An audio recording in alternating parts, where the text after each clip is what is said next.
దానం చెయ్యకపోతే ఏమవుతుందో తెలిపేటటువంటి శ్లోకం. అదాన దోషేన భవేద్ దరిద్ర, దారిద్ర్య దోషేన కరోతి పాపం, పాప ప్రభావాత్ నరకం ప్రయాతి, పునర్దరిద్ర పునరేవ పాపి. మనను హడలుగొట్టే శ్లోకం. అదాన దోషేన భవేద్ దరిద్ర. ఈ జన్మలో ఏమీ ఇవ్వకపోతే వచ్చే జన్మలో ఏమీ ఉండదు. ఎందుకంటే మీరు ప్రపంచ బ్యాంకులో ఏది వేసుకుంటే దాన్నే తీసుకోగలరు. దేనా బ్యాంకు అని ఒక బ్యాంకు పేరు ఉంది. ఆ పేరును చూసి నాకు 1000 రూపాయలు ఇవ్వండి అంటే ఇస్తుందా? తిట్టి పంపిస్తుంది. గుర్తుంచుకోండి, ప్రతి దేనా బ్యాంకు కూడా ముందు లేనా బ్యాంక్. దేనా అంటే ఇవ్వడం, లేనా అంటే తీసుకోవడం.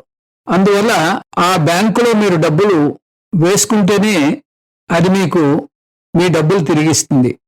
అదేవిధంగా ఈ జన్మలో ప్రపంచ బ్యాంకులో ఏమీ వేయకపోతే, ఏ పుణ్యమో వేయకపోతే వచ్చే జన్మలో దరిద్రుడై పుడతారు. దారిద్ర్య దోషేన కరోతి పాపం.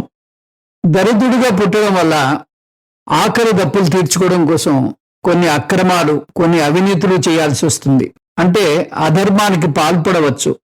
ధర్మాన్ని అతిక్రమించకుండా ఉండడానికి చాలా నిగ్రహం కావాలి. అందువల్ల దరిద్రుడు పాపం చేసే అవకాశం చాలా ఉంది. పాప ప్రభావాత్ నరకం ప్రయాతి. పాపం చేసినందుకు నరకానికి వెళక తప్పదు.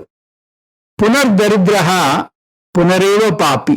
నరకంలో అవస్థలు పడి మళ్ళీ జన్మను ఎత్తినవాడు మళ్ళీ దరిద్రుడిగానే పుడతాడు, మళ్ళీ పాపాలు చేస్తాడు. అలా ఈ వృత్తంలో కొట్టుకోక తప్పదు.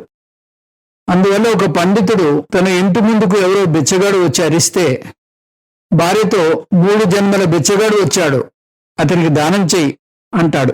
ఆ బిచ్చగాడు ఆశ్చర్యపోయి అదేమిటి అలా అంటున్నారు అంటాడు. పండితుడు ఇలా చెప్పాడు, నువ్వు ఈ జన్మలో బీదవాడిగా బిచ్చగాడిగా పుట్టావు.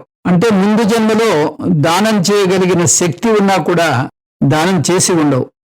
అంటే ఏ పుణ్యమూ ఆర్జించలేదు. పూర్వజన్మ పాపం వల్ల ఈ జన్మలో అవస్థపడుతున్నావు. ఇది 2వ జన్మ. కాబట్టి ఈ జన్మలో కూడా దానం చేయలేవు, నువ్వు బిచ్చగాడివి కాబట్టి.